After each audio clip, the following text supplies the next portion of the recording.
Bonjour and good morning and welcome to Monday, the 25th of January. It's Anthony Baker here and it is the Daily Bake. What are we going to do different this morning, John?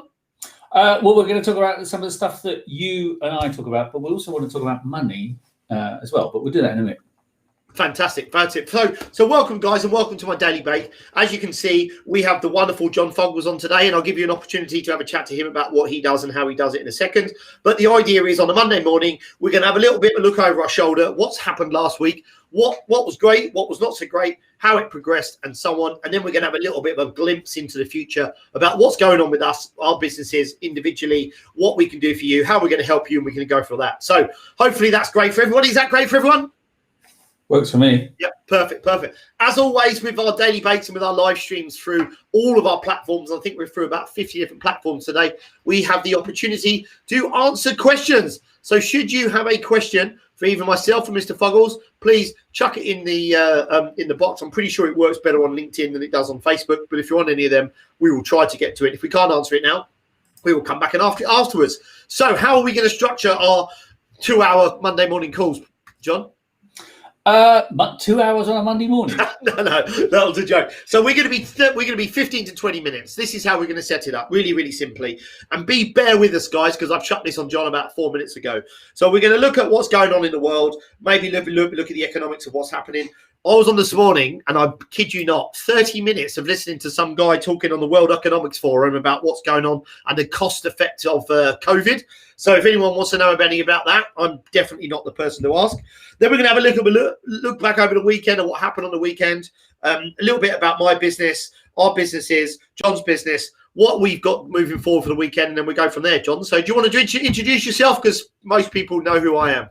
Yes. Good morning, everyone. My name is John Fuggles. I run a company called Mission 23. We are a business strategy consultancy focused primarily on helping companies improve their profitability through growth, through sales, through market expansion and development, not through cost cutting. Marvelous. So you're a growth specialist, that sort of thing. Yeah, but if you say growth specialist, you think, Google clicks and Facebook likes, and I go, nobody paid a penny for any of that stuff, just to be liked. No, but yes, we do growth, but in the proper definition of the word. So I spend a bit of time on Clubhouse. I'm not going to lie. Have you upgraded to an iPhone yet, John? No, I've ordered an iPhone especially for Clubhouse. It's on its way. It shall be kept in a locked room, where it doesn't contaminate the rest of my equipment. So because you wouldn't go iPhone, you couldn't come and join the party. That's what you're trying to say. So now you're coming to get involved. Well, I spent some time on Clubhouse. I've got a word written down here, and I want to just briefly talk about it before we move on. Mindset. So we understand mindset. We understand how it works and how we integrate it into all the stuff. But I went into 20 rooms this morning, 20 rooms. And I talked about this last week. And I think in a half an hour last week, I heard 57 times the word mindset. Well, I went into numerous rooms today, like 30, 40 rooms today, different rooms, just to hear how long it would take me to hear the word mindset. And once I heard it, I would go into a different room. So I heard, sometimes it was like for 3 seconds, 2 seconds, 4 seconds. The word mindset, John, and I think this is quite interesting for us to look at this on a Monday morning. But how do you perceive the word mindset? That our listeners this morning, I'm assuming, are either one, getting up because they're furloughed, two, getting up into a world where they don't have a job, three, they're in bed, they're not even watching us, so they'll watch it later, or four, they actually have a job, and maybe five, they've got their job but they want to look at something different. How is mindset going to? How can they change it? I guess. So mindset is on its own means nothing. It all started with a lady who's doing a study of a load of university students. I actually wrote a blog on this, and I've done 3 or 4 presentations on this. Which, if you really want, you can find them on my YouTube channel. However, what they shouldn't be talking about is mindset, but what they should be talking about is growth mindset. Because you can have a static mindset.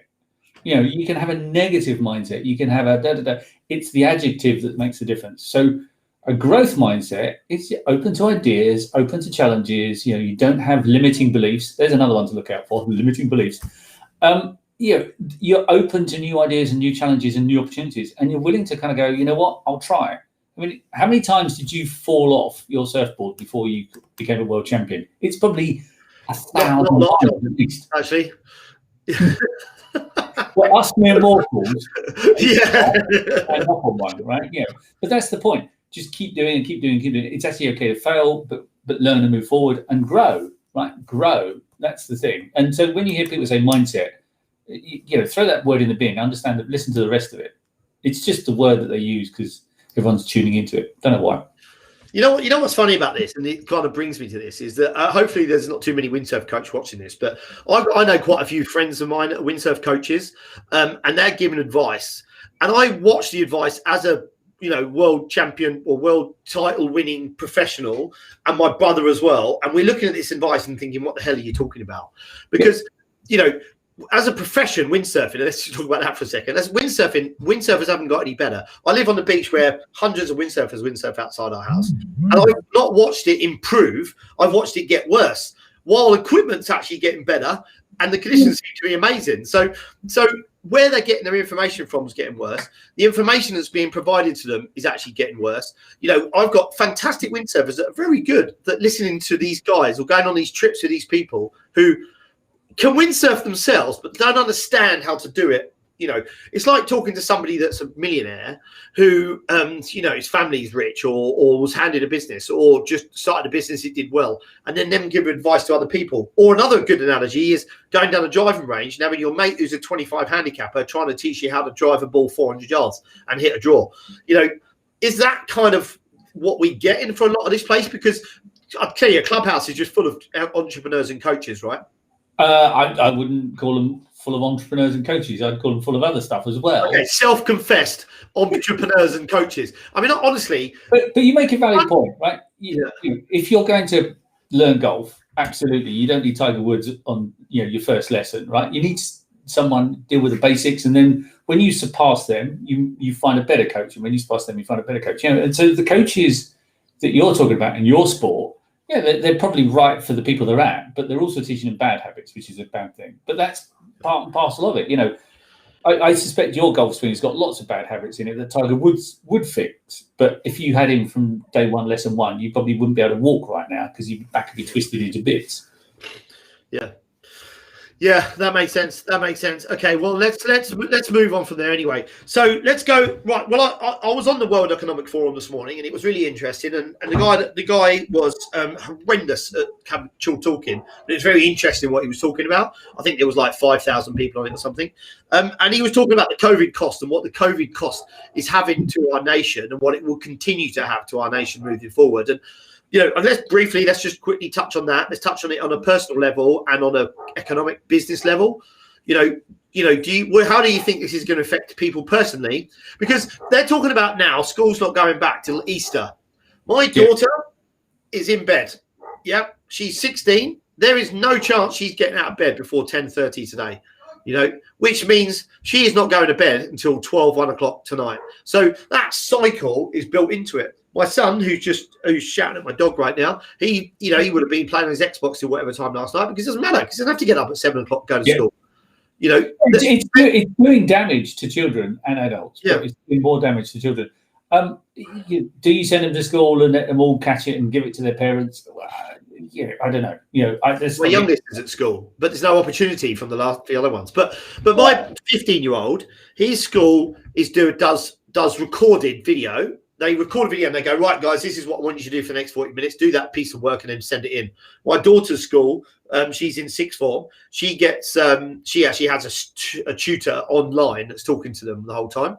But both of them are, they're doing 2.5 hours worth of work a day. There's no structure to it. And they're doing it lying in bed in their PJs.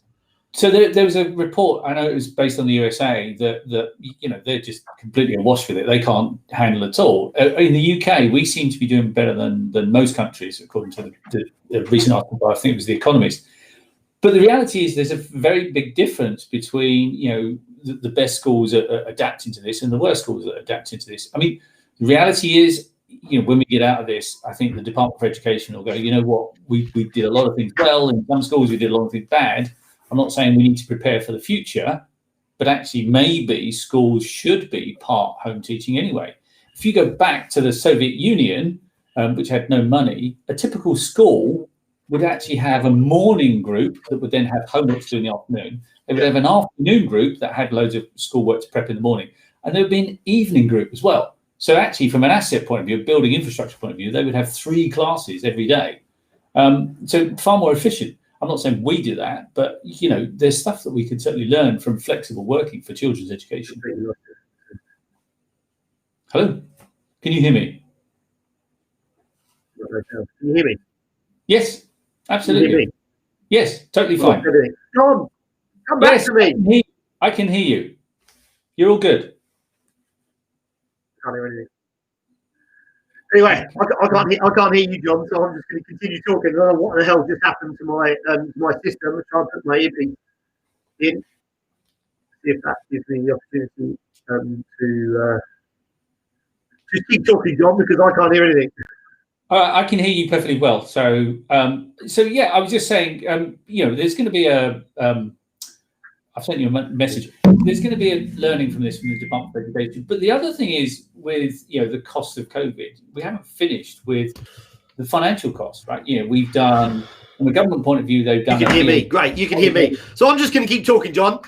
I'm just going to have to guess at what you're saying because I don't know what happened, but everything has stopped, and let me try another set of tips. So, okay, cool. So we talked about the what's going on with schools, the economy. Let me try this, add in this and see if this helps. And then let's move on. So let's have a quick talk about sport. Snowball fighting. That was my sport for the weekend. No, can't hear me? Can you hear me now? Yes, we can hear you the whole time. My God, this is amazing. Yeah, I'm not sure, but anyway, I've fallen off a cliff. So I'm just going to keep talking, John, and you can just add it in. I don't know why, because everything else is moving along fine. So let's talk about the Buccaneers football. Let's talk about the NFL.